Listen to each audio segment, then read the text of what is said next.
Aqui me sinto em uma comunidade acolhedora, diversa e interessante.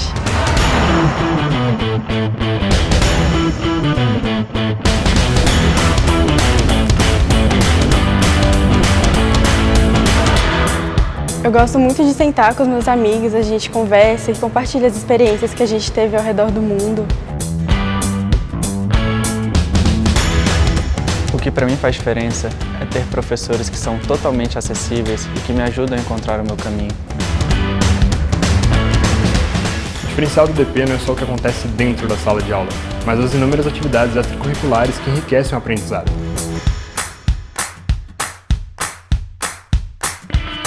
Aqui encontrei colegas que são inspiração, tanto pelo que pensam quanto pelo que fazem.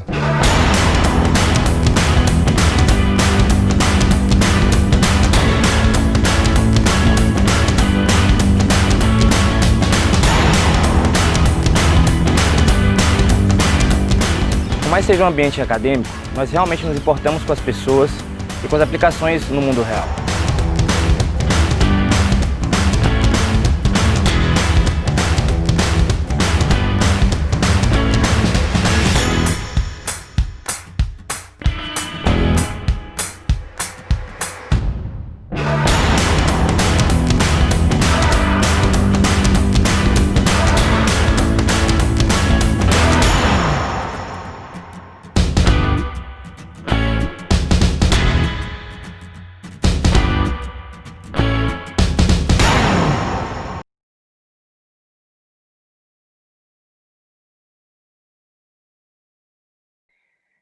Última aula do nosso curso, espero que vocês estejam animados, imagino que cansados, hoje não só é sexta-feira, mas em teoria talvez a última sexta-feira de verdade do ano, né? Mas acho que a gente vai fechar super bem, não só porque a gente teve uma ótima experiência juntos nesses últimos dias, mas também porque hoje a gente tem uma ótima professora aqui para acompanhar, para contar para a gente um pouco da experiência dela. Como vocês sabem, hoje é a palestra de encerramento do nosso curso com a Cecília Oliveira.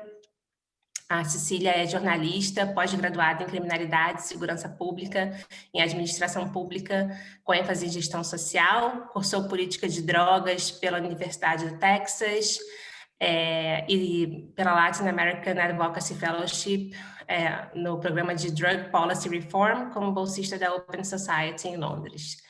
Ela foi consultora da Anistia Internacional, onde atuou como pesquisadora e desenvolveu a plataforma de dados sobre violência armada Fogo Cruzado, hoje gerida pelo Instituto Update.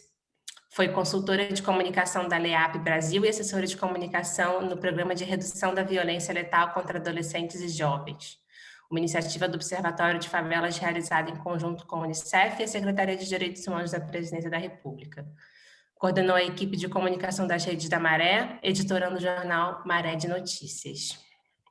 Bom, eu pedi para a Cecília, a gente teve até aqui 4 ou 5 aulas bem teóricas, né, ainda que algumas de pesquisa empírica, e eu queria muito que a gente fechasse essa longa conversa que a gente vem tendo com a experiência de uma jornalista, né, de uma jornalista, a meu ver, assim, que sem dúvida faz um jornalismo de interesse público latente, né, muito atuante nas diversas mídias, inclusive, né, o que também fala muito ao tema do nosso curso. E sem mais delongas, eu vou passar a palavra para a Cecília, agradecendo imensamente aqui a ela por ter tirado esse tempo para estar aqui com a gente hoje. Cecília, pode ficar à vontade. Oi, gente, boa noite. Agradeço o convite aí para que a gente pudesse falar desse tema que nos é muito caro.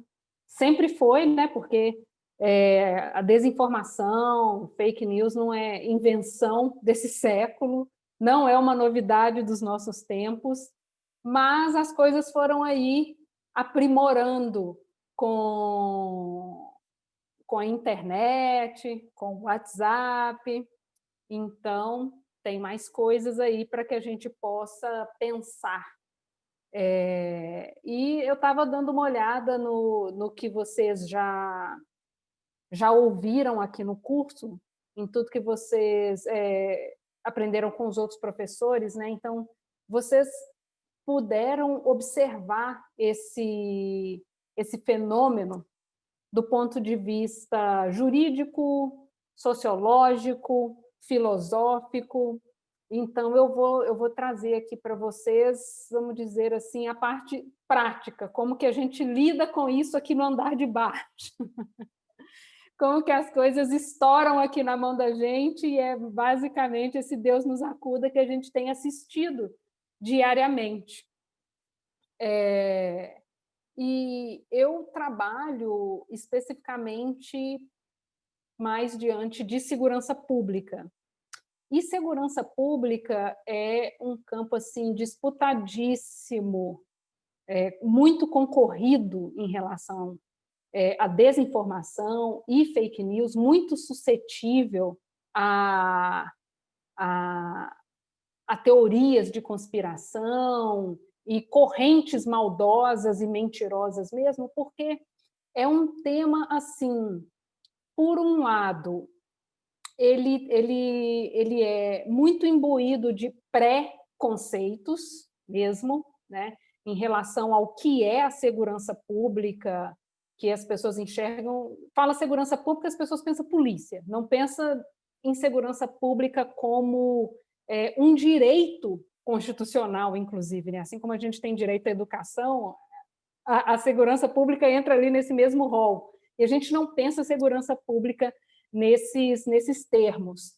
É complicado também, porque é um tema onde ele é um tema muito lucrativo, tanto do ponto de vista econômico quanto do ponto de vista político. Então, assim, quanto mais domínio você tiver sobre sobre tudo relacionado a essa temática, melhor, né? Então, você tem tanto a não informação sobre isso. Então, assim, eu cubro muito o setor de armas, munições, a produção de indicadores sobre segurança, então, assim, dados sobre homicídio, violência armada, essas coisas. Então, a produção de dados nesse campo é muito fraca, muito fraca. E elas estão, e a produção desses dados está basicamente na mão dos governos. E o que isso significa? A segurança pública se torna um campo muito fértil para proliferação de qualquer coisa.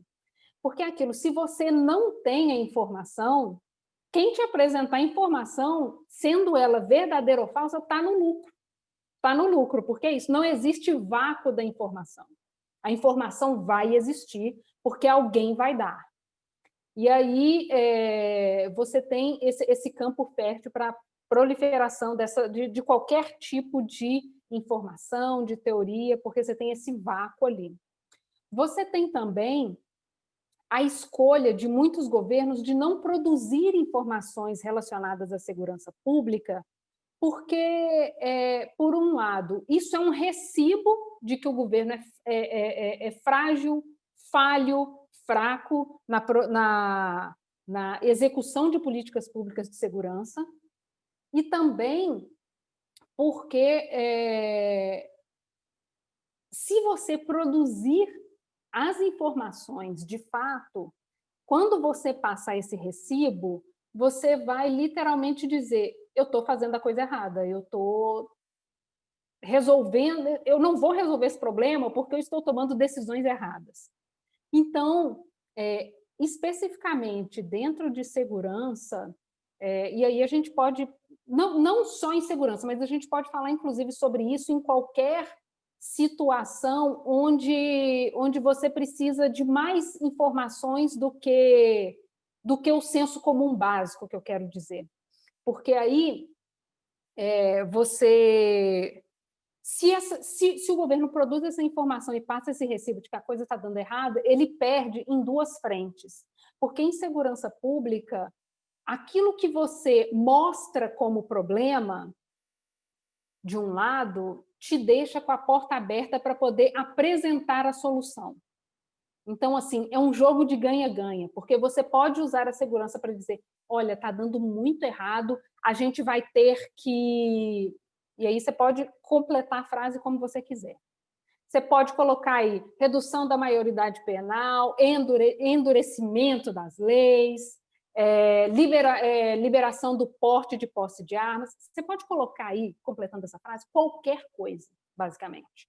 Porque você tem a faca de dois gumes, você apresenta o problema e apresenta a solução para o qual só você tem o diagnóstico real desse problema, porque você está dentro do governo vendo como é que a coisa está funcionando. Então, assim, você pode andar do jeito que você quiser, basicamente. E a gente vê, especialmente, a gente vê em relação à segurança, o trabalho dos jornalistas nesse campo é bem complexo e problemático. Eu, inclusive, enxergo a imprensa como parte desse problema. Por quê? Porque a imprensa ela funciona só como um ampliador da voz das autoridades e não exerce o seu papel fiscalizador dessas autoridades. E aí a gente pode, inclusive, falar daqui a pouquinho por que isso funciona assim. Mas, voltando aqui em relação à imprensa como parte desse problema, a gente já assistiu execução ao vivo, a gente já assistiu, né, homicídios ao vivo nesses programas de meio-dia, os policialescos. A gente já viu o quanto que esse tipo de programa policial assedia as pessoas entrevistadas. Eu estava vendo esse ano ainda que em um desses programas o apresentador estava falando, entrevistando a filha de um cara que tinha sido assassinado e dizendo que, olha, seu pai morreu porque ele era agiota. E assim, tipo, a menina chorando, desesperada, assim, tipo, no processamento da dor de perder o pai e tendo que lidar com esse tipo de acossamento da imprensa, sabe? Então, assim, não há como eximir a imprensa da construção desses problemas e da venda fácil de soluções em relação a isso. Então, não é anormal a gente ver campanhas e campanhas no nosso WhatsApp, nos grupos de bairro do Face. Eu, inclusive, assim, como eu acompanho esse tema há bastante tempo, eu fico em muitos grupos desses de bairro e tudo no Face, desde sei lá quando, muito tempo. Então, assim, a gente já via como que isso funcionava naqueles grupos, como se diz, antes da fake news e desinformação se popularizar no nosso WhatsApp, porque isso é bem, bem anterior ao WhatsApp. Então, assim, a gente assistiu isso várias vezes, assim, com o linchamento de pessoas, por exemplo, porque fulano foi acusado de ser estuprador, fulano foi acusado de roubar criança na saída da escola. E essas coisas, elas se alastram numa velocidade assustadora, exatamente porque tem um mecanismo que eu imagino que já deve ter sido dito aí para vocês nas aulas anteriores, que assim, mexe com a emoção das pessoas e com a predisposição de acreditar naquilo, porque é um senso comum do tipo, ninguém gosta de estuprador, ninguém gosta de ladrão. Então, assim, vamos lá resolver esse negócio com a nossa própria mão, porque aí entra um outro senso comum que porque a polícia não faz nada mesmo.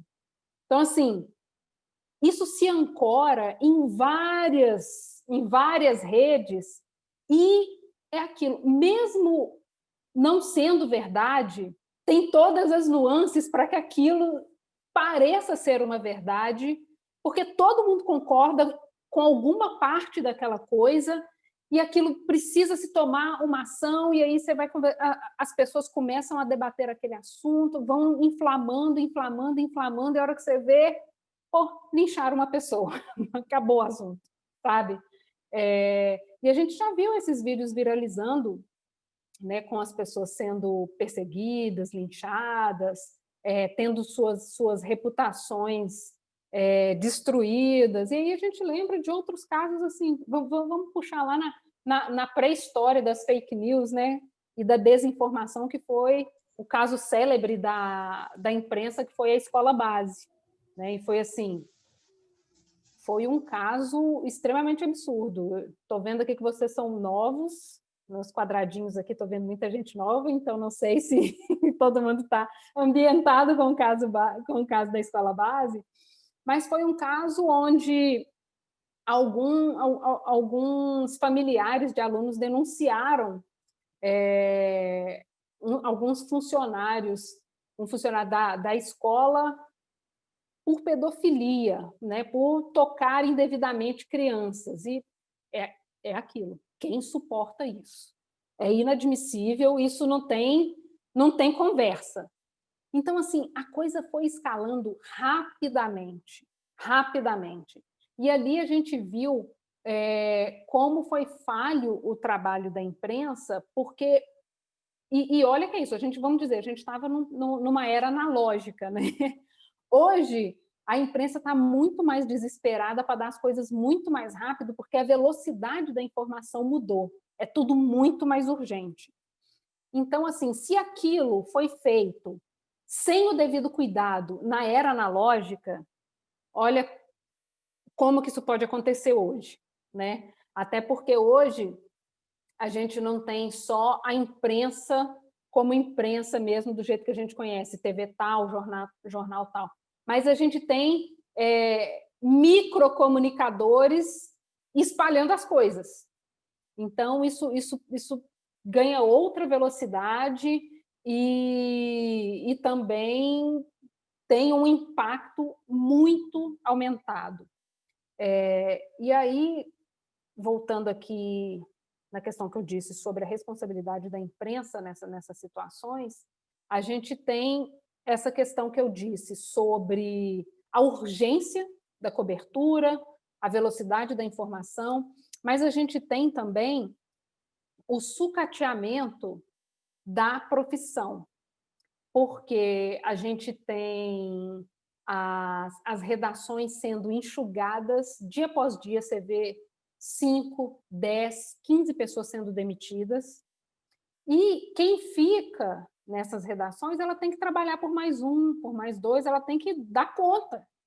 Então, assim, o jornal que costumava funcionar com o jornalista indo para a rua, observando a história, conversando com pessoas, hoje a gente tem os profissionais trabalhando muito através da internet, muito, inclusive, através do WhatsApp, né, pegando versões oficiais, colando aquilo, e aquilo vira uma matéria.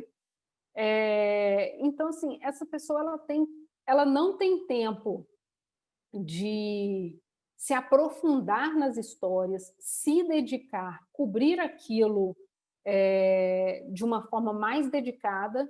Ela tem que produzir para 1, para 2, para 3 colegas, soltar 2, 3, 4 matérias por dia. Então, assim, isso é também um dos motivos do sucateamento do fazer jornalístico. Não é só má intenção, porque existe má intenção em alguns casos também, mas a gente tem também esse arroxo do profissional que sobrou para poder trabalhar por 2, por 3. Então, a gente tem também esse problema. Como eu disse agorinha, a gente não pode também dispensar a questão da má-fé de profissionais, porque é isso, né? Não interessa o tipo de profissão que a gente fale sobre, sempre tem alguém de má-fé ali no meio, né? As maçãs podres existem por todo lado. Então, a gente pensando especialmente agora nessa questão dessa polarização política extremamente acirrada que a gente vê hoje em dia, a gente vê também os profissionais muito acuados, né? Independente de fazer um bom ou um mau trabalho, muitos jornalistas têm sido perseguidos, né? Sistematicamente pelo fazer jornalístico apenas, por fazer uma matéria e aí tem que dar conta desse rebote que vem com as redes e que muitas vezes são incitadas por deputados, por vereadores. Então, assim, você tem que lidar com muitas coisas que não estavam previstas, como se diz, no seu escopo profissional. Como realmente dar conta de gerenciar essas ondas de crise que são perpetradas por atores externos. Mas, voltando aqui em relação a como isso funciona na prática, como eu falei aqui para vocês, eu cubro muito o setor de armamentos, munições, para poder entender isso dentro da segurança pública. Inclusive, esses são tópicos muito pouco explorados dentro da cobertura de segurança pública, exatamente porque assim, tem pouquíssima transparência no tratamento dessas informações. E isso está sempre ligado. Pouca transparência, campo fértil para disseminação de fake news e desinformação. Então, por ser um campo muito com ausência mesmo da informação, fica difícil de você fazer uma cobertura muito qualificada. Coisas que deveriam ser básicas viram investigação. Porque é isso, você tem que se dar um trabalho de literalmente investigar coisas que deviam estar no portal da transparência. E aí não está, e você tem que gastar semanas, meses da sua vida para poder trazer a público coisas que deveriam ser públicas, literalmente, né?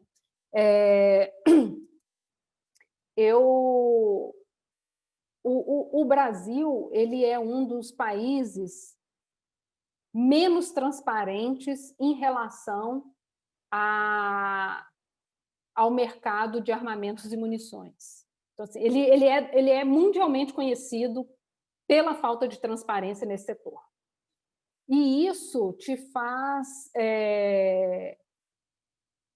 ter que cavar muitos buracos. Então, assim, você precisa de muitas fontes nesse métier, e são fontes, assim, que são, inclusive, difícil de você entrar e fazer, exatamente porque é tudo muito fechado, muito fechado.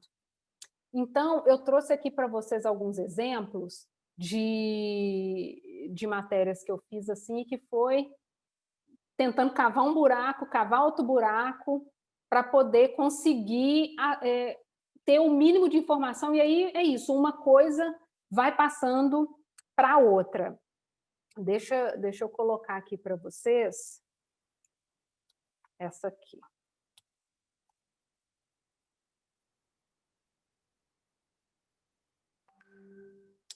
Ah, tá. Como eu estou no celular, eu pedi Clara para me dar uma mãozinha aqui, a gente está... Cecília, é essa dos laudos ou é a outra? É a outra, sobre as multas. Essa. A questão de falhas e defeitos em armamentos da Taurus, que é uma das maiores empresas do segmento no Brasil e é também exportadora, é assim, isso já é falado há muito tempo, mas fica aquela coisa assim parecendo mito, porque você não tem provas, exatamente porque é tudo muito fechado, muito fechado. Clara, pode descer um pouquinho aí para a gente ver a tabela. Aqui? Não, mais para baixo. Mais Tá. para baixo um pouquinho. Essa? Isso. Então, eu solicitei ao Exército que eles me mandassem quais as punições que eles tinham identificado na Taurus e CBC, porque eram empresas separadas e depois se fundiram, nos últimos 10 anos, porque o Exército tem a função de fiscalizar produtos controlados, nos quais se encaixam armamentos e munições. Então, eu queria, porque assim, fazendo isso aqui, eu poderia depois cavar o que cada uma dessas coisas significavam, né? E aí, quando eu vi aqui, especialmente essa partezinha aqui de 2018, produção de metralhadoras calibre .40, mostrando ali que tinha, você analisando, você vê ali, de 2016, a falta de controle na linha de produção, modificações não autorizadas em peças. Então, assim, isso tudo me remetia a essa fala comum sobre as falhas. Então, depois que eu fiz essa matéria, eu vim aqui, agora é aquela outra que você tinha colocado, o Clara, por favor.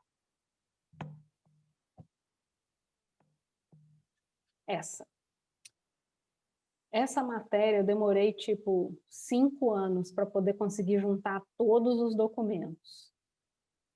E eu fui conversando com gente gente que estava investigando a Taurus, gente que tinha usado Taurus e tinha dado merda, para poder mapear o que tinha acontecido, como que isso tinha acontecido, mas era isso. Todo mundo sabia, conhecia alguém que já sofreu um acidente, que passou alguma coisa. Mas, tipo, tá, beleza, mas como é que você vai provar esse negócio? E aí, finalmente, eu consegui laudos que mostravam como que isso estava falhando, por que isso estava falhando, e como que isso continua, né, sendo vendido, porque essa matéria é do mês passado, é super nova. Então, assim, eu fui conseguindo juntar isso ao longo desses anos para poder conseguir provar isso, literalmente. E são coisas, assim, que, como eu disse, deveriam ser públicas especialmente porque tem a questão de responsabilidade social no sentido de causar dano a pessoas, né? Então, esses documentos, inclusive, são de acesso restrito. Então, essas coisas você tem que ir cavando, assim, tomar vários cafés durante seu ano com milhões de pessoas, até que as pessoas ganhem confiança para poder ir falando. E aí a gente pode pensar assim, beleza, e o que isso tem a ver com fake news ou desinformação? Isso entra exatamente na parte da não informação que a gente produz. Porque até, se eu não me engano, 2017, tinham nas redes sociais várias pessoas falando sobre acidentes com armas da Taurus, por exemplo. Tinha, inclusive, uma associação de vítimas que se chamava Vítimas da Taurus. E esse pessoal foi sumindo, um a um. Eu perdi, assim, várias fontes, para não dizer todas, né? Porque eles foram fazendo acordos quando foram entrando na justiça. Então, essas coisas foram sumindo do meu radar, porque é isso, você vai arrochando ali, e aí você fica com esse vácuo da informação, no sentido de deixar isso completamente abafado. Eu relaciono isso muito com o trabalho que eu faço no Fogo Cruzado, sobre essa questão da não informação. O Fogo Cruzado é uma plataforma que monitora tiroteios e os impactos da violência armada, tanto no Rio de Janeiro quanto em Pernambuco. O Fogo Cruzado ele nasceu de uma não informação. E o que isso significa? Era ali final de 2015, quando eu vendo as notícias e vendo como os meus colegas, de forma geral, assim, meus colegas no Facebook, meus amigos ali no Facebook, por exemplo, falavam sobre tiroteios o tempo todo. E aí eu lembro que em 2015 saiu uma matéria no Voz da Comunidades, lá do Alemão, falando que o alemão estava há 100 dias sob tiroteio. 100 dias, eles estavam contando diariamente, durante 100 dias direto, teve tiroteio ali. E aí eu percebi essa não informação, esse vácuo da informação nos jornais do Rio. Isso não era notícia, né? E eu lembro que com essa virou o ano, eu comecei a contar isso num Google Docs normal, uma planilha. E claro que eu tinha essa noção de que eu estava vendo o meu micro-universo. E dentro desse micro-universo, eu vi ali 8, 10 tiroteios por dia. E isso veio a se tornar o que é o Fogo Cruzado hoje, né? Eu estou dando esse exemplo do Fogo Cruzado porque ele casa muito com o que aconteceu com os dados sobre coronavírus. Os dados eram oficiais, oficiais não, eu não gosto nem de usar esse dado oficial, os dados eram governamentais sobre o coronavírus, estava concentrado ali no Ministério da Saúde. Então, todo dia o Ministério da Saúde, às 5 horas, soltava o dado. Depois passou para 7, depois passou para 9, 10, depois ficou 2, 3 dias sem dados. Até hoje, o governo não disponibiliza dados relativos à raça, gênero, idade. Então, assim, não tem microdados sobre as vítimas do coronavírus até hoje, inclusive. Então, isso mostra essa cadeia do tipo, você tem a não informação, você tem a concentração da informação, você tem o controle da informação, porque esse controle da informação significa que você vai controlar o que vai ser dito, se vai ser dito e como vai ser dito. E quando você tem esse controle, você abre a brecha, e a gente vê isso muito claramente, especialmente nesse governo, de decidir, por exemplo, que que o dado sobre as pessoas, entre aspas, recuperadas do coronavírus é mais importante do que o número de pessoas que morreram. Então, assim, você abre brechas para esse controle que pode ser usado como desinformação ou como deliberadamente fake news. E a gente assiste isso na prática. Então, assim, eu trouxe esses exemplos aqui mostrando desde a dificuldade de informação, a dificuldade da transparência, como que isso joga setores na escuridão, né, no apagão dos dados, e como que esse apagão nos dados ele facilita a vida de autoridades que conseguem controlar o que é dito, como é dito, quando é dito, se é dito, e a gente fica à mercê desse tipo de coisa. Assim como no Fogo Cruzado, em relação ao coronavírus, a gente viu a movimentação da sociedade civil também. Então, assim, vários jornalistas criaram sistemas de informação que conseguiam puxar informações sobre o coronavírus direto das secretarias municipais de saúde, por exemplo.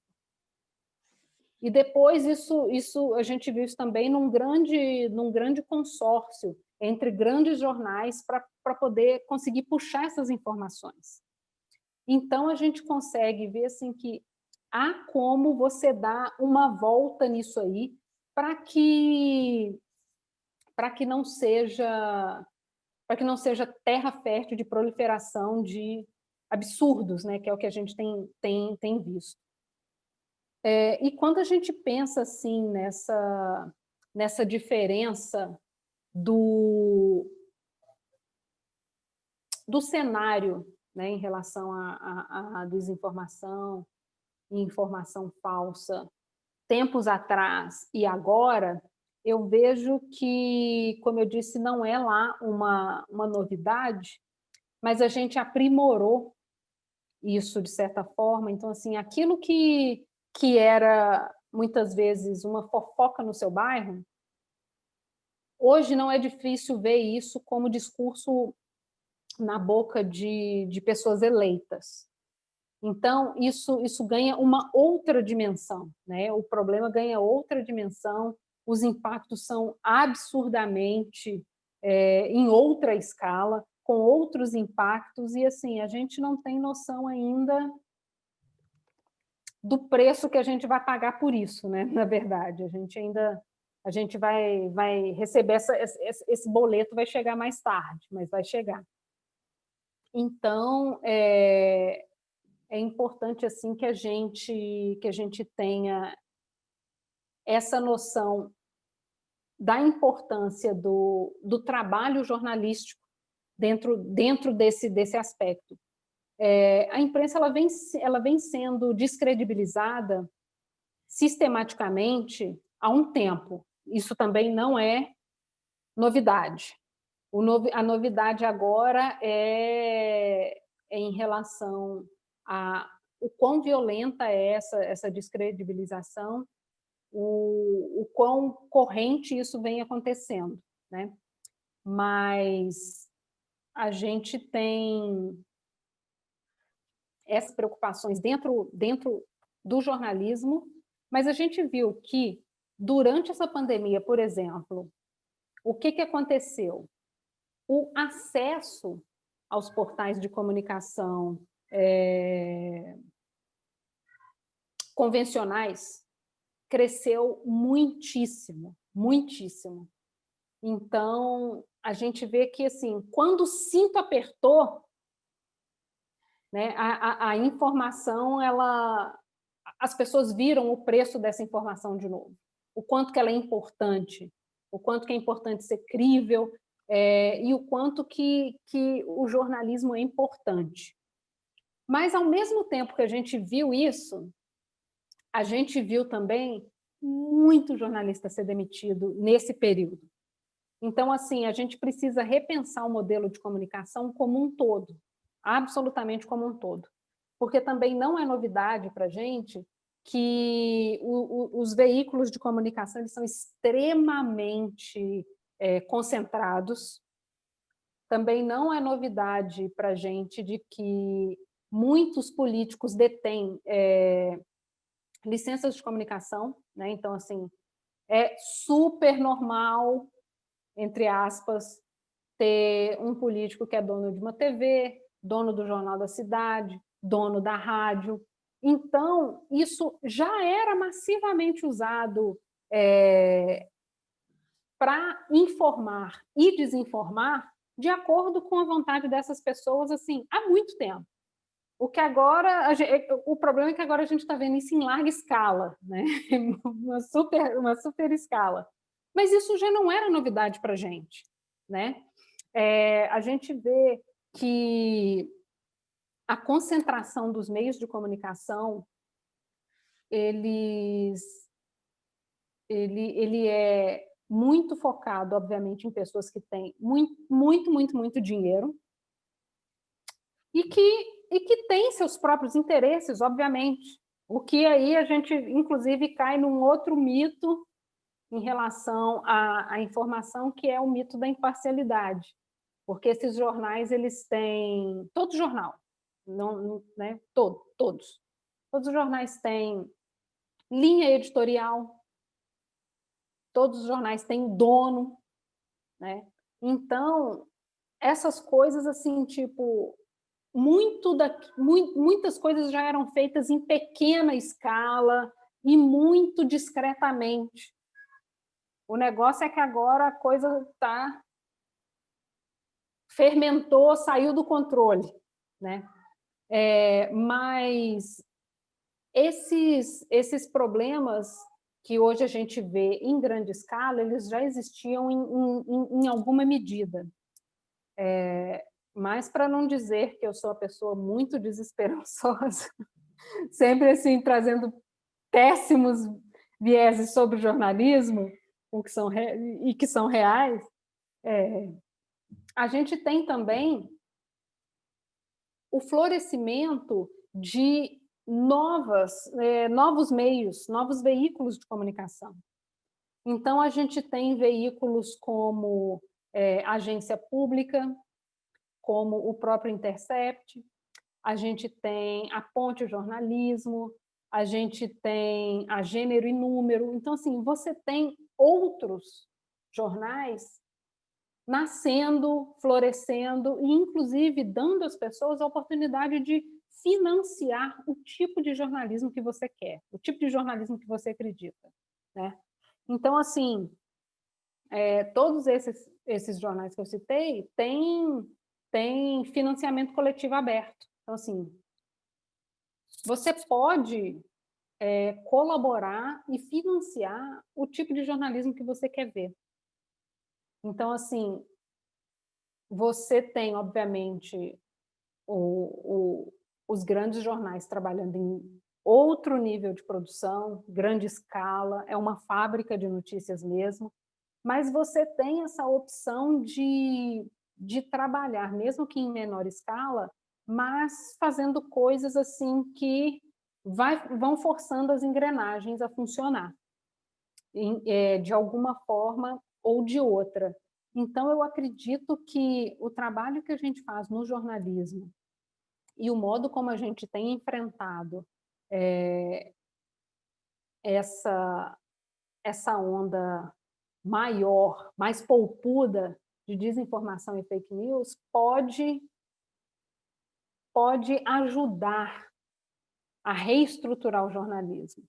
Mas aí reaparece o meu lado desesperançoso, pensando sobre será se isso é possível mesmo, exatamente porque, de um lado, a gente vê que existe essa chance, né? Assim como teve essa fé voltando para o jornalismo por causa da pandemia, o pessoal buscando informações em veículos já consolidados, a gente vê que o modelo de comunicação é tão ultrapassado que, ao mesmo tempo que há uma maior procura por serviços de comunicação, e todo dia você pode procurar notícia, as empresas de comunicação dizendo assim que estão faturando loucamente, tem muita gente sendo demitida. Então, assim, tem algo errado nesse modelo, né, que é o modelo empresarial de comunicação. Então, tem essas coisas aí para que a gente possa pensar como comunicador no que é que vai dar. Então, assim, aquela esperança que a gente tinha do tipo geral, né, com a pandemia, nós vamos sair dessa melhores, e a gente foi vendo a coisa só piorar e as pessoas ficando cada vez mais loucas, eu tendo a pensar que esse é mais ou menos o ritmo que a gente terá para o jornalismo. Eu acho que a gente vai perder a chance de reestruturar o jornalismo, tentando voltar ele para a sua base principal, que é a fiscalização do poder, né?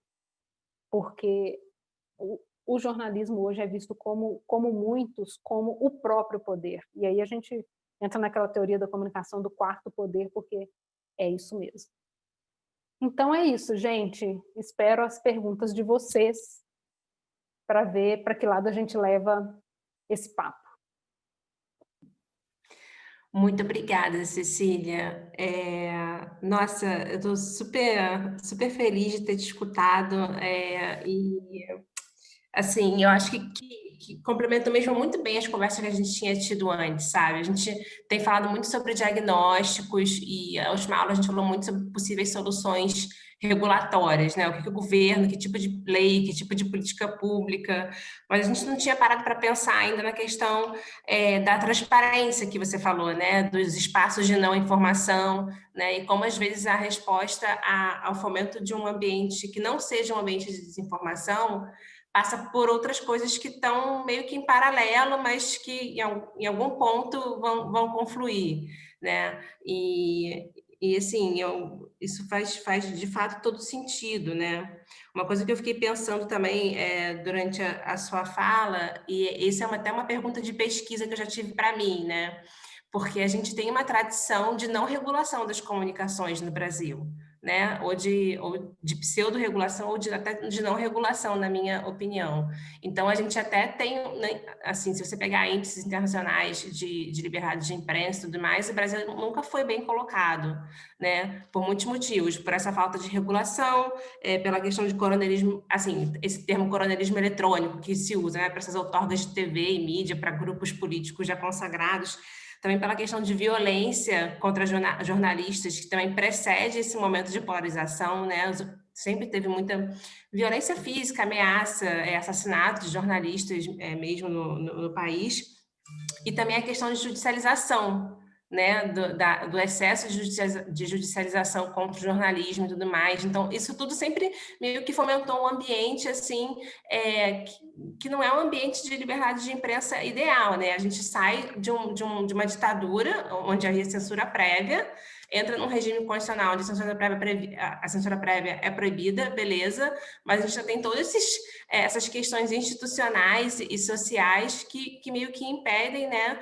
E aí, nesse contexto, aí essa que é a minha pergunta para você, tá? Aí, nesse contexto, a gente entra numa era de desinformação ou a gente só muda a nossa era de desinformação? Entende o que eu quero dizer? Tipo, até que ponto esse ambiente que a gente tinha já de liberdade de imprensa muito limitado, né? Até que ponto isso... Porque também desinformação não é só o caso do Brasil, né? A gente vê acontecendo em outras experiências. Então, o que você acha em relação como o nosso quadro institucional prévio contribuiu ou não para o que a gente vive hoje, em termos de desinformação, né? Será que se a gente tivesse tido políticas públicas mais consistentes, né, de desconcentração do mercado de comunicação, etc., isso teria sido diferente? Essa é a minha pergunta para você. Eu vou pegar mais, porque eu cometi essa delicadeza de passar a minha na frente das dos alunos. Mas Deixa eu responder essa primeiro, porque eu sou a pessoa que esquece todas. Então, eu vou lembrar só da última. Vamos uma por uma, então. Vamos uma por uma, exatamente. Eu não acho que qualquer coisa que a gente tivesse feito antes evitaria 100% que a gente está passando agora. Eu acho que, vamos dizer, reduziria danos, porque eu acho que os profissionais poderiam estar mais bem preparados e os jornais poderiam estar mais fortes institucionalmente para poder lidar com isso, poderiam estar mais preocupados com seus profissionais também, porque a gente sabe que tem essa disparidade do tipo, às vezes o jornal não liga mesmo para quem está se ferrando lá na ponta, né? Então tem isso também. Então, assim, pode ser que ajudasse em certa medida, mas o que a gente passou agora é assim, a gente está dentro da história, literalmente. A gente está dentro do carro, o carro está em movimento, está andando rápido e a gente tem que fazer vários reparos nesse carro em movimento. Então, assim, é uma coisa nova para a gente mesmo. Eu costumo pensar assim, tipo, a outra grande mudança que a gente teve nas comunicações foi a chegada da TV, que mudou assim, o modo como as pessoas se relacionam com a comunicação. E a chegada da TV foi aquela coisa assim, super gradual, porque, né, ninguém tinha dinheiro para poder Não era assim, opa, vou ter uma televisão, não era assim. Então, assim, as coisas foi entrando devagar na vida das pessoas, e hoje a gente sabe o poder de comunicação que a televisão tem no Brasil, nas sociedades, né? Obviamente não é exclusividade nossa. Mas o que a gente vê hoje com a internet é como se você visse esse processo da televisão, que durou lá 10 anos, em 1 ano, assim, sabe? É muita coisa num espaço de tempo muito pequeno, e a gente tem que fazer diagnósticos e entender o problema e apanhar com o problema ao mesmo tempo que a gente está dentro do problema. Então, é tudo muito novo e dificulta que a gente tome, de fato, que a gente tome providências. E eu acho assim, que uma coisa que ilustra isso, esse buraco onde a gente está, muito cristalinamente, é aquela sessão da Câmara, da CPI das fake news. A gente tinha, você olhando aquilo ali, a gente tinha deputados analógicos tentando resolver um problema 2.0. Quando você vê assim, do tipo, não faz, aquilo ali é um vexame tão grande, que você vê assim, é isso, é como, você imagina lá, aquela pessoa, lembra daquele Motorola StarTAC? Nem sei se essas pessoas novas vão lembrar disso. Eles não vão lembrar, eu também sou muito novinha, mas eu tenho uma lembrança. É como se você colocasse uma pessoa com aquele celularzão, tijolão na mão, discutindo com uma pessoa com um smartphone. Tipo, não faz nenhum sentido. Então, assim, esse é o buraco onde a gente está. A gente está no carro em movimento, com pessoas em 1970, com a cabeça de 1970, querendo resolver um problema de 2025 já. Assim, é complicado. Por isso que eu não consigo nem enxergar uma solução assim muito, muito próxima. E também por isso assim, que isso não é um problema exclusivamente nosso. A gente viu que isso foi uma onda global, né, de desinformação. É uma onda global. Então, assim, o que a gente podia ter feito era ter aprendido com o que já tinha acontecido, por exemplo, nas eleições dos Estados Unidos, que aconteceu antes da nossa, né, e que já teve assim, o uso massivo de tecnologia, de fake news ali com a Cambridge Analytica. Então, assim, a gente podia ter aprendido com isso. Mas é isso. As pessoas responsáveis por legislar, por investigar e fiscalizar esse setor estão lá em 1970. Então, assim, a gente está ferrado mesmo. Então, nessa nota de otimismo, eu vou passar para a próxima pergunta, da Aline Benvenuti. Você acha que não há interesse dos próprios veículos de comunicação em investir internamente na checagem de fatos? E por que isso acontece? Olha, na verdade, a checagem de fatos ela é premissa do jornalismo. Eu falar, é Então, jornalismo, assim, isso é o básico. Então, assim, o fato de que hoje essas coisas são, inclusive, meio dissociadas, mostra exatamente esse movimento, mostra como a comunicação é uma coisa viva mesmo, porque checar a informação é simplesmente o primeiro passo. Assim, você está escrevendo uma matéria, alguém te fala que o céu é verde, você precisa checar essa informação. E esse é, inclusive, o problema que a gente tem e que eu critico muitíssimo sobre o jornalismo declaratório, que é um dos responsáveis por estarmos onde estamos hoje. Então, assim, o deputado fulano de tal disse que o céu é verde. Isso é manchete dos jornais, sabe? Então, assim, como que você publica uma coisa desse jeito? É irresponsabilidade jornalística e é responsabilidade jornalística o buraco onde a gente se enfiou, inclusive, sabe? Então, assim, você vê isso até hoje. Essa crítica tá até sendo feita ultimamente.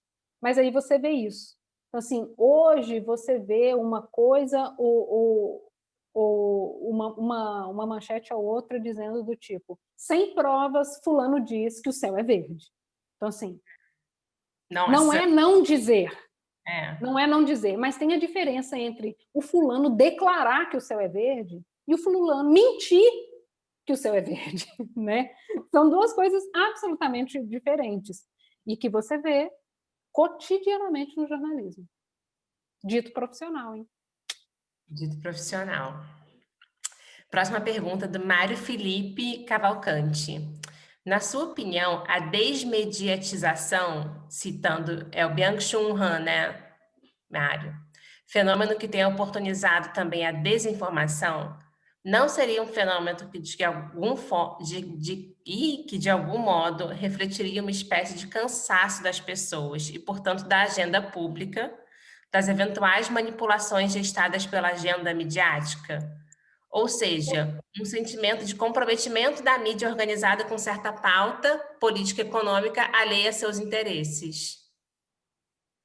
Bom, tem seus interesses, né? Então, assim, que tem os interesses. Mas eu acho que somado a isso, tem essa questão, assim, do cansaço, inclusive porque a gente consome coisa demais. O volume de informação que a gente consome é aterrador, aterrador. Então, você tem sempre aquela sensação de que não tem jeito, tudo está perdido, é só desgraça, e isso te mobiliza assim, a tomar a decisão do tipo, precisamos tomar uma decisão, qualquer decisão. Então, assim, você desmobiliza as pessoas, porque elas que vira e fala assim, cara, a gente precisa fazer uma coisa, qualquer coisa. E isso nos leva a tomar decisões erradas, porque a gente acha que essa é a única coisa que dá para ser feita, porque tudo está perdido, o mundo está acabando, nunca esteve tão ruim, isso aqui é o fim do mundo, vamos todos morrer. Então, assim, as pessoas têm essa sensação apocalíptica o tempo todo, o tempo todo. Então, acho que isso tudo é conectado e é usado, inclusive, para agendas próprias, obviamente, que é o que acontece muito na segurança, que eu dei como exemplo, assim, do tipo, você vai apertando o cinto para dizer, olha, o Rio de Janeiro é horrível, é o pior lugar do mundo, quando você pisar lá, você vai morrer, vai ter um arrastão na porta do avião, na porta do aeroporto, vai ter tipo, você vai morrer. E quando você pega as estatísticas sobre o Rio de Janeiro, tipo, o Rio de Janeiro não é o lugar com o maior índice de homicídios do país. Nem o primeiro, nem o segundo, nem o terceiro, nem o quarto, sabe? Então, assim, isso tudo é construção. Isso Não, é mas o Rio está construído muito desse ruim. jeito. Rio está muito ruim, Rio acabou. Rio está muito ruim e acabou. Né? Aquele papo assim, não, o Rio de Janeiro realmente acabou. Rio tá... Sim, então assim, você escuta o Rio acabou desde quando? Desde que eu nasci. Muitos anos! Dia. Exatamente. E assim, não é, cara, não é. Mas aí tem esse problema, que é uma distorção da comunicação, que assim, as grandes empresas de comunicação estão no Rio e São Paulo. Então, você acha que o Rio e São Paulo são as capitais do país. As coisas mais maravilhosas acontecem aqui e as coisas mais horríveis também. Porque você olha como além você faz um noticiário nacional usando a equipe local. Então, parece que tudo é Rio e São Paulo. Tudo. Tudo. Então, assim, todas as desgraças ou as benfeitorias, as grandes descobertas, é tudo jornal de bairro. Só que você transmite isso nacionalmente. Então, assim, é como se eu estivesse assistindo o RJTV no Jornal Nacional, que é basicamente o que acontece. Então, assim, os outros jornais que lutem para que o que eles fazem seja considerado importante por quem edita os jornais que são nacionais. E aí tem essa distorção, que é uma distorção comunicacional mesmo. Verdade. Bom, Juliana Barata pergunta: o mediatismo, principalmente se tratando da internet, hoje em dia, pode haver uma preocupação maior em relação a essa proliferação de desinformação? O mediatismo, principalmente em se tratando da internet hoje em dia, pode haver uma preocupação maior em relação a essa proliferação de desinformação? Eu acho que isso está relacionado com o que a gente disse sobre a checagem de informação mais imediata, né? Porque as pessoas têm o desespero de falar rapidamente sobre o que está acontecendo. Então, assim, você abre as notícias, está escrito sempre lá em atualização. Porque é isso, a gente está assistindo a coisa sendo construída ao vivo. Não, e além disso, é bem assim, acho que a gente já pode acordar sobre o fato de que a internet, de fato, potencializou as formas de disseminação de desinformação, né? Inclusive, tipo, através de perfilização, né?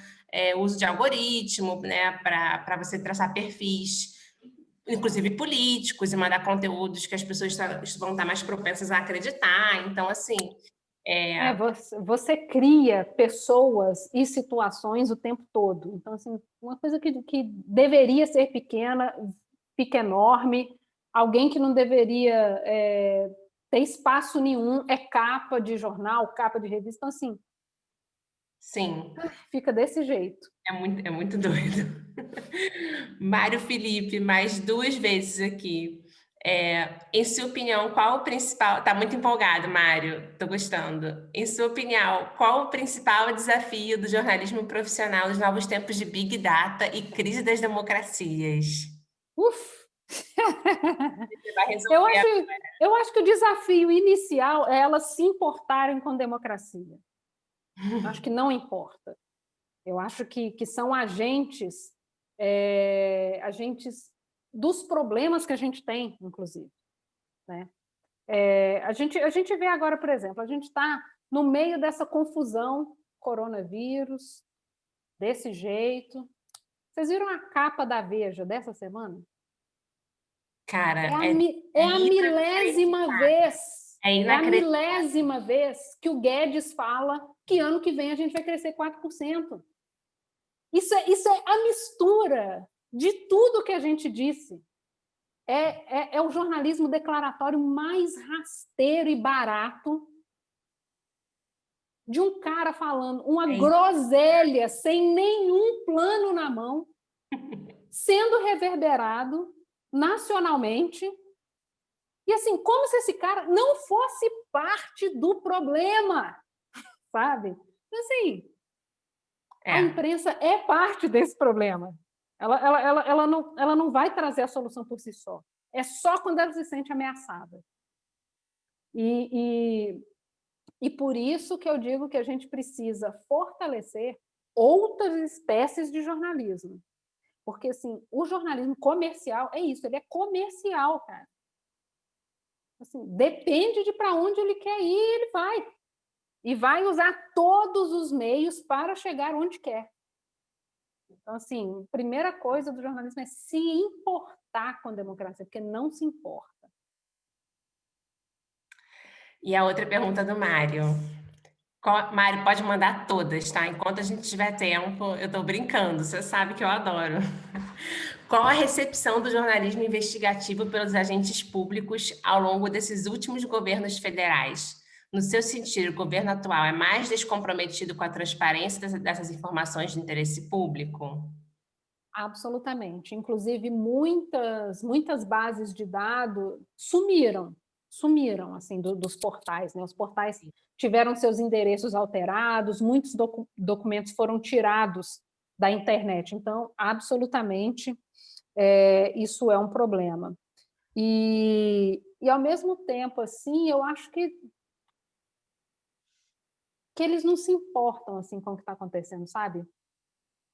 Porque a gente tem denúncias de fato gravíssimas. A gente vê aí esse último grande escândalo, que é esse caso da ABIN, que é assim... É gravíssimo, mas ao mesmo tempo é mais um gravíssimo. É só mais um, exatamente. É só mais um. Isso me lembra, assim, que a gente já teve um ministro que perdeu o cargo porque comeu uma tapioca no cartão corporativo. Assim, olha o nível de coisa que a gente está tolerando, sabe? E olha também o que foi o nosso melhor, né? Então, assim, o nível de coisas que a gente tem aceitado, e eu falo assim, a gente, né, aleatoriamente, porque, por exemplo, assim, Rodrigo Maia não está fazendo o que ele tinha que fazer. Ele também tem as agendas dele. Então, assim, todo dia ele solta uma notinha preocupado com não sei o que lá, como se o papel dele fosse redigir notinha. Né? Como se ele não pudesse fazer nada além de soltar notinha no Twitter. Então, assim, essas coisas são toleradas porque é muita coisa junto, não é uma coisa simples. Então, assim, a gente viu isso com a Vaza Jato. Várias conversas, várias tretas, e o governo assim do tipo, nada está acontecendo. Quando o Moro caiu, é que você foi ver as coisas do tipo, mas a gente te segurou quando teve a Vaza Jato, né? Então, assim, eles sabiam que aquilo era um problema. E tipo... Então, é meio complicado. Por isso que eu sou uma pessoa tão desesperançosa. Eu sempre acho, tá ruim, pode piorar, vai piorar mesmo. Eu acho, Cecília, que a gente sempre soube que a questão da comunicação social ser estratégica para os governos e para os poderes sempre é uma coisa que a gente sabe desde sempre, né? Mas eu acho que nunca ficou tão claro para a gente como no governo atual, né? Como estratégias de comunicação, como a falta de regulação da comunicação social e tudo mais, como isso compromete o interesse público, né? Como se compromete a própria base das nossas democracias, eu acho. E, enfim, bem na linha do que você falou. A Amanda Rigamonte está perguntando aqui, o uso do paywall não afasta as pessoas da imprensa tradicional e contribui com esse cenário? Já que as pessoas passam por esse bloqueio ao tentar ler o jornal e, por outro lado, conseguem acessar mais facilmente outros sites, blogs, canais que propagam desinformação, tem alguma solução para isso, Risos? Risos, ela botou Risos mesmo. Risos mesmo, porque é isso. É como eu falei, os jornais não se importam com a democracia. Isso aí é um sinal... Isso é um exemplo. Porque vocês viram, tempos atrás, eu não vou nem lembrar quais jornais, suspenderam o paywall durante um tempo, né? Suspenderam. E, tipo, já passou o problema? Porque o muro levantou aí de novo. Então, assim, já resolveram o problema? Né? No início da pandemia, foi. Isso, no início da pandemia. Então, assim, já acabou o problema? Passamos? Superamos? Né? Então, assim, esses problemas existem. E como eu falei antes, já tem... A gente precisa ter essas discussões sobre o modelo de comunicação. Porque esse modelo, como ele existe hoje, ele facilita a proliferação dos nossos problemas, da desinformação, de sites de fake news. Né? E assim, não só o paywall em si, mas o modo como o jornalismo é feito é um problema. Eu sempre lembro assim de as notícias de economia. Notícia de economia é escrita para economista entender. Ou para o seu colega jornalista achar que você é muito foda. Porque, assim, cara, eu não entendo o que está escrito. Muitas vezes, assim, economia não é minha área. Então, assim, tem aquelas manchetes do jornal, o ICMS, isso. Cara, isso aí quer dizer o quê? Isso afeta a vida da pessoa? Isso afeta a minha vida como? O que tem a ver? Sabe? Então, assim, esse jornalismo rebuscado, que se acha muito intelectual e que se acha refinado demais, não é um jornalismo feito para as pessoas entenderem, se importarem e se preocuparem o suficiente com as situações. Então, assim, vem outra pessoa, escreve de um modo mais fácil. Não interessa nem se é verdade ou se é mentira. Eu entendi o que essa pessoa disse e eu concordo. Pronto. perder um leitor. Então, assim, são problemas multicausais, né? E que tem que ver se as pessoas se importam o suficiente com isso. E parece que não.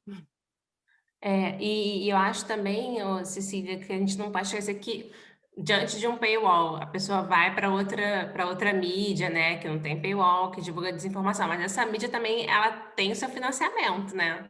Para ela estar ali disponível, né? Que essa também é uma conversa que a gente não tem muito, né? Quem de fato financia esses canais, não é? Que são focados em espalhar desinformação. A Bárbara comentou aqui agora enquanto estava falando, mas pensando por outro lado, paywall não é uma forma do jornal sobreviver? Acho que não puramente. E a gente tem que ver que, tipo, os jornais grandes, eles têm publicidade muito grande, eles têm um outro nível de plataformas, assim, sabe? Muito grande. Então, você vê que isso é apresentado, sim, como uma das soluções. Mas isso não pode ser uma solução, assim, você olhando por um viés único, porque não adianta a sua empresa ficar de pé e o país cair no buraco. Qual o sentido? Agora você acha que o pessoal está com dinheiro para poder comprar assinatura de jornal? Agora que a economia está toda fodida? Que as pessoas perderam o emprego e tudo. E, obviamente, a gente sabe, tem a pandemia, mas com esse ministro da Economia desse jeito? Sabe? Então, assim, as soluções, elas não são literais e absolutamente técnicas, assim, do tipo, com senha, sem senha. Não é só isso. As soluções, dentro de um planejamento de negócio, elas são multi-estratégicas, multidisciplinares, porque você não está resolvendo só um problema técnico, né? Porque o jornalismo não é você vender um copo, não é simples assim. Você tem outros impactos, seu produto, né? O produto da sua empresa, ele é vivo. Então, assim, as coisas funcionam de uma outra forma. Então, assim, eu sei que é preciso vender assinaturas, mas não é só isso e não é só dessa forma. Ok. Agora uma pergunta da Aline Benvenuti. Você acredita que o jornalismo independente e mais inovador vai ocupar o espaço das mídias tradicionais que ainda mantém esse modelo empresarial que você citou? Eu acho que essa é a pergunta de $1 milhão. Eu acho que isso varia das duas formas de modelo de negócios, de um e de outro, porque isso é muito novo, né? O jornalismo independente com financiamento próprio é muito novo. O Intercept é um caso, inclusive, super específico, porque é o maior financiamento coletivo da América Latina para um veículo de comunicação. É o maior da história do Catarse. E essa história está sendo construída também. Então, assim, ao mesmo tempo que você está fazendo jornalismo, você está aprimorando esse modelo de comunicação, e é isso, no meio de uma crise econômica, no meio de uma pandemia. Então, assim, essas coisas, elas estão em movimento. É a mesma coisa do que a gente falou aqui sobre fake news em si e a comunicação. Então, eu acho que a gente vai ver isso mais para frente. Mas, mesmo assim, eu acredito que exatamente pelo jornalismo comercial ser o que ele é e ser parte do poder, é muito difícil, para não dizer impossível, que essa lógica mude. Porque eles fazem a regra. Eles são os donos, no jogo de futebol, eles são os donos da bola.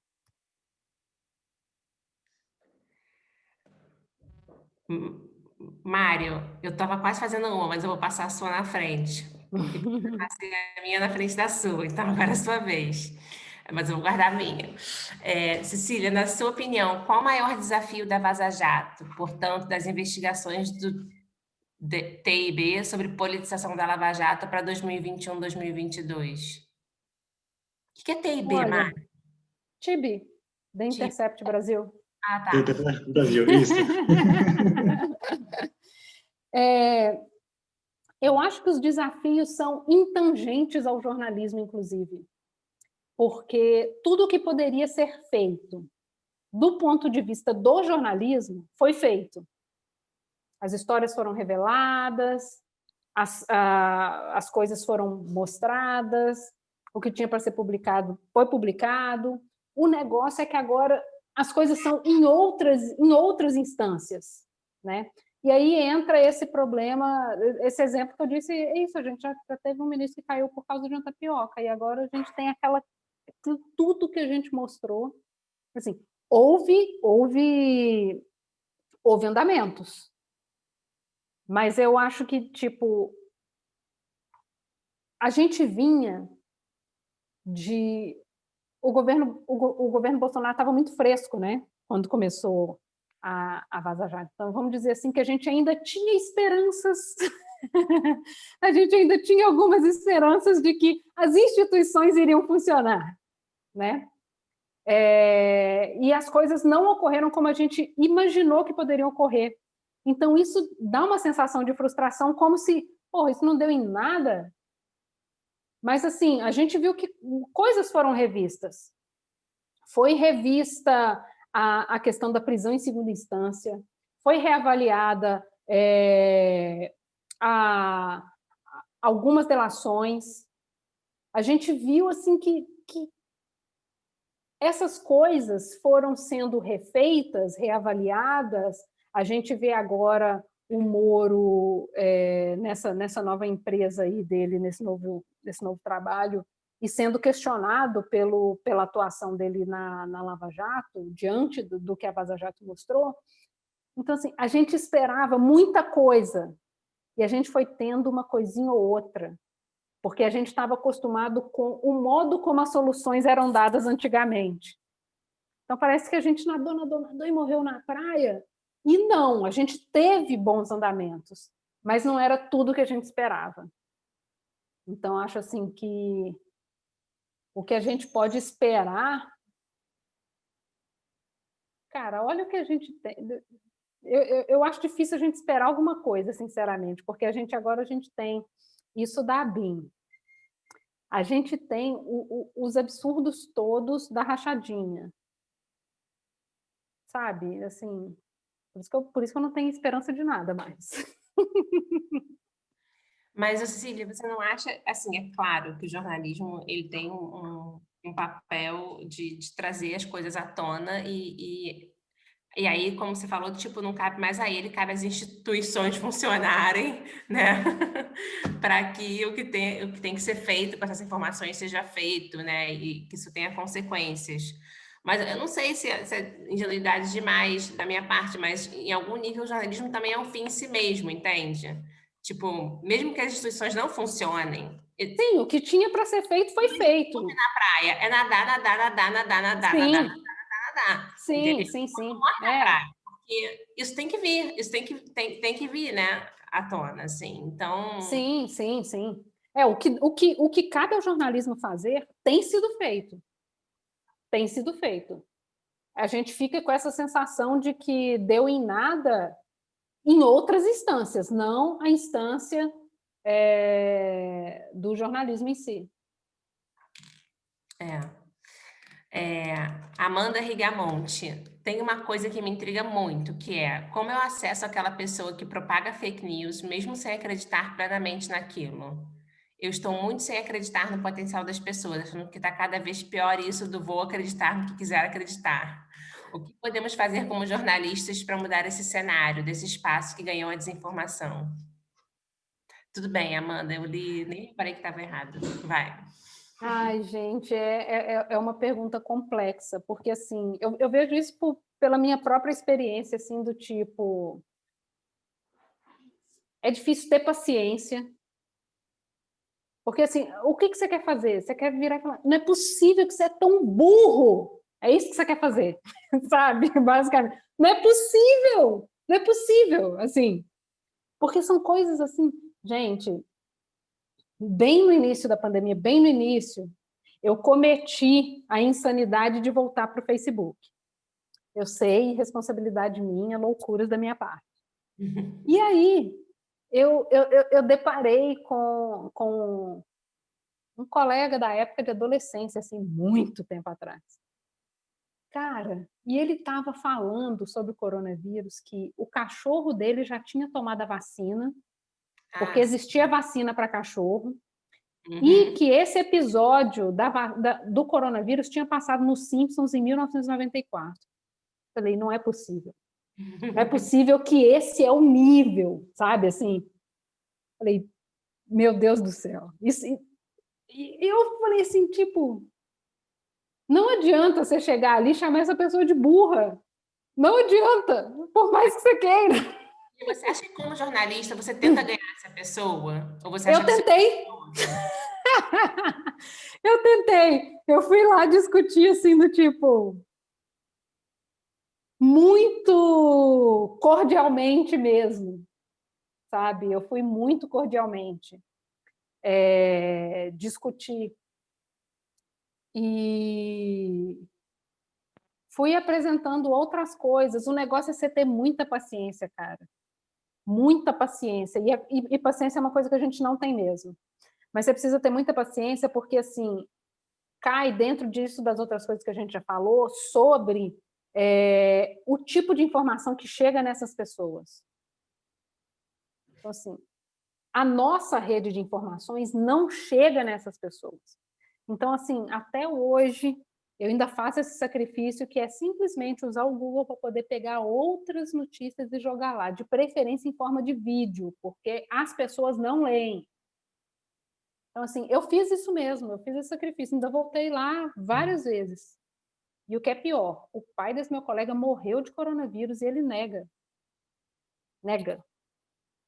Então, assim, Mas, Cecília, eu tenho vontade de sacudir. E, assim, eu não sei se vocês assistiram aquele documentário que saiu aí no meio da pandemia sobre as redes, Dilema das Redes.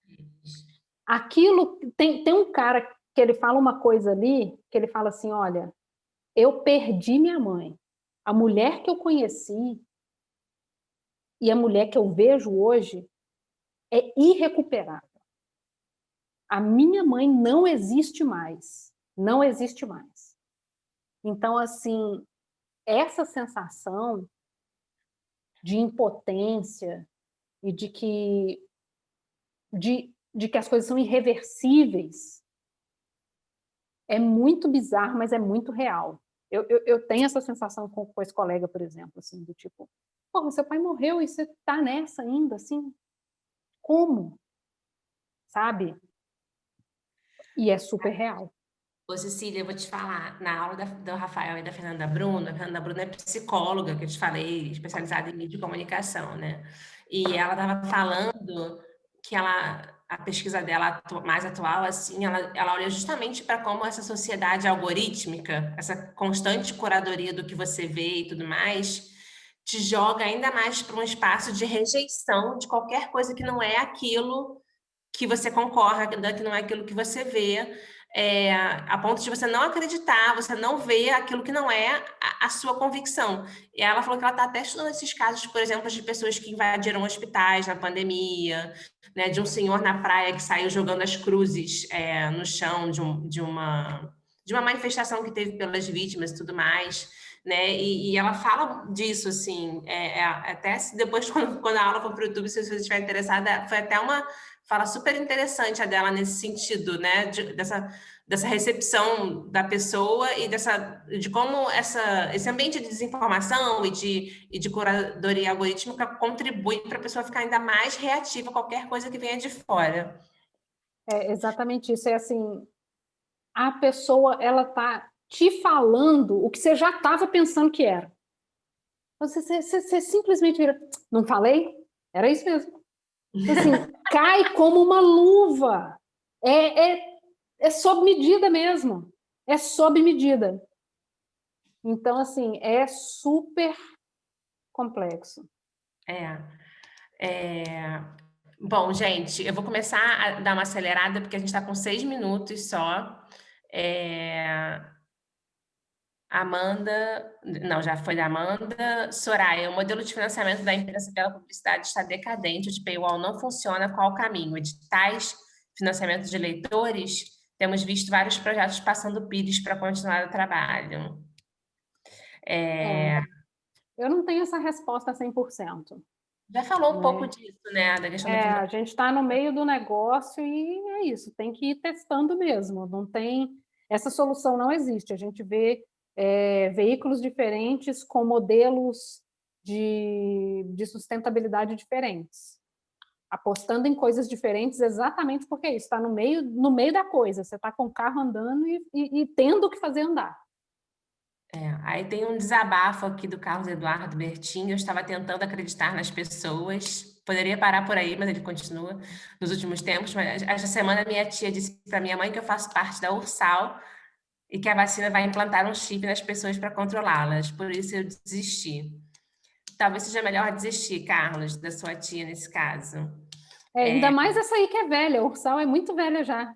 Ninguém nem fala disso mais, gente. E a Luciana diz, como seria possível uma solução para que essas pessoas que pensam dessa forma tão absurda possam migrar para um jornalismo realmente esclarecedor? Parece um diálogo em línguas completamente diferentes, um caos. Olha, não tenho essa resposta 100%, mas eu acho que parte da solução é um jornalismo mais acessível, porque o que esse pessoal que dissemina informação falsa faz? Eles falam muito fácil, muito claro, muito didaticamente. E aquilo que eu falei, o jornalismo se acha muito iluminado, salvador da pátria. Rebuscado, elitizado, se acha, né? Acha. Então, assim, eu acho que passa pela reformulação do fazer jornalístico, inclusive. Mas é isso, é o fazer jornalismo, é o modelo de jornalismo, é o jornalismo se preocupar com a democracia em si. Então, assim, é complexo. Cecília, eu vou terminar com a minha pergunta, que nem é tão boa quanto a deles, mas é o seguinte, você falou muito da questão da transparência de dados, e aí me ocorreu, que eu estava escrevendo sobre isso outro dia, dos mecanismos disponíveis para os jornalistas para acessar a informação oficial, a LAI, né?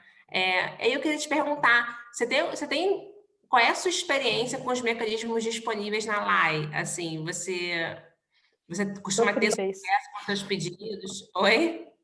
Sofríveis. Sofríveis, ok. Eu imaginei. A gente tem a esfera federal, que é melhor na resposta de pedidos, e mesmo assim piorou muitíssimo nessa gestão. Muitas das informações que você pede, eu já conversei isso com amigos, inclusive acho que a Abrage chegou a fazer um levantamento sobre isso, sobre o quanto que as pessoas não têm conseguido informação sobre a alegação do tipo...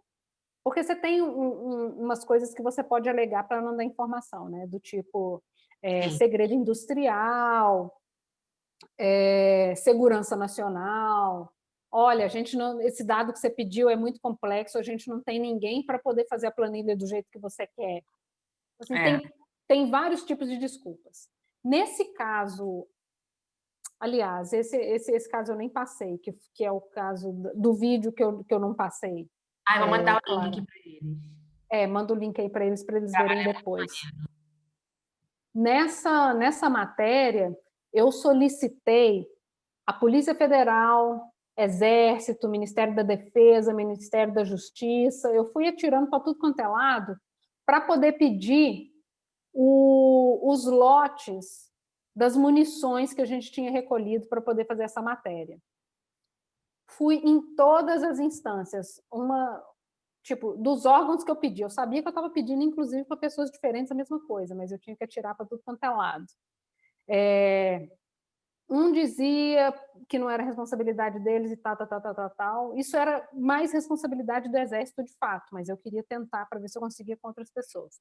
E mesmo no Exército é isso, foi inclusive para a Controladoria Geral da União, que é a última instância da lei, e foi me negado em todas as instâncias, desde alegando basicamente do tipo segredo industrial e segurança nacional, sabe? Para me fornecer lote. Quem comprou esse lote na CBC? Quem comprou esse lote de munição? Não me disseram. E, tipo, eu não estava pedindo... E eu falei, assim, do tipo, beleza, você pode me negar dado de pessoa física, mas me dá dado de Estado que comprou. Não me deram.